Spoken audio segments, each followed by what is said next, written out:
Peaceful protest, peaceful arrest, peaceful rescue missions to save babies.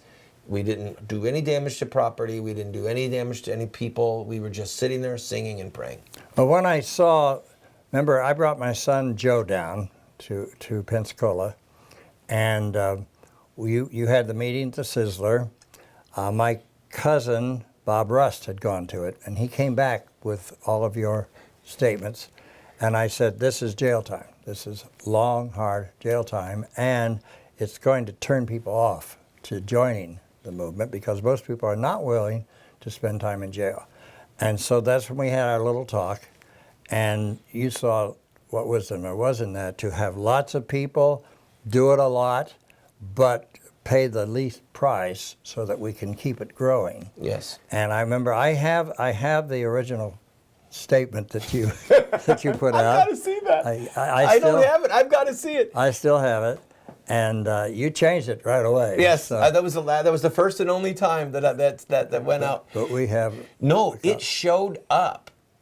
That statement that I wrote showed up at an NOW deposition.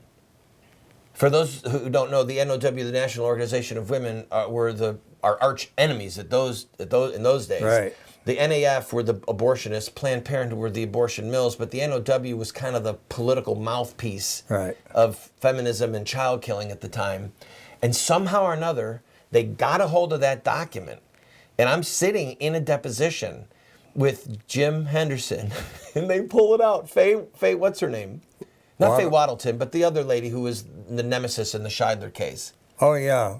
What was her name? Wasn't it Faye as well? Yes, it was Faye, and I'll think of it in a second. Okay, so she pulls out this document, and it's talking about doing the sit-ins, but also about taking the abortion mill equipment apart and pouring it out the window, and remember the Boston Tea Party. And she said, "What about this?" And I said, some idea I put together, but cooler heads prevailed and said this isn't a good plan, so we scrapped it.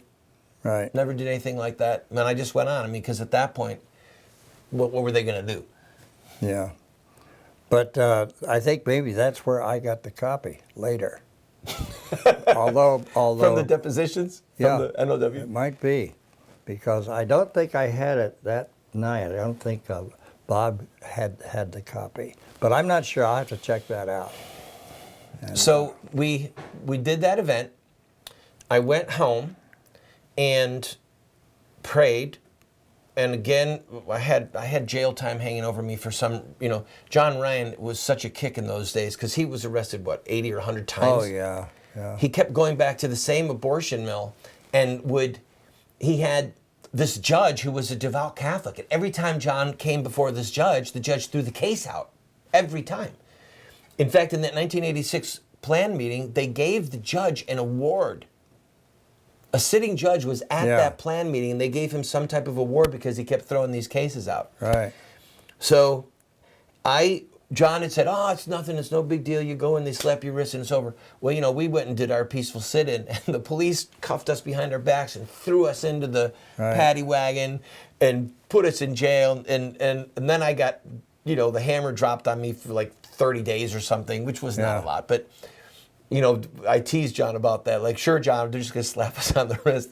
Yeah. And so I'm in jail, and I'm now working on the brochure for the Operation Rescue, as it became known. That's what we decided to call it, Operation Rescue, incorporating that rescue term.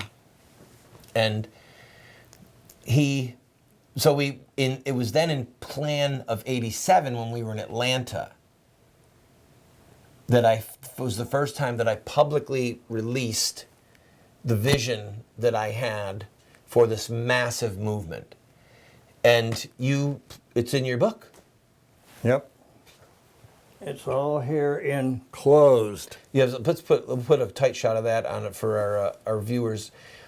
This book was nicknamed The Bible of Pro-Life Activism. Closed, 99 Ways to Stop Abortion. Look at how young he was when he wrote that. It was a very imposing figure. We got to get a picture of him with his white suit on and his fedora.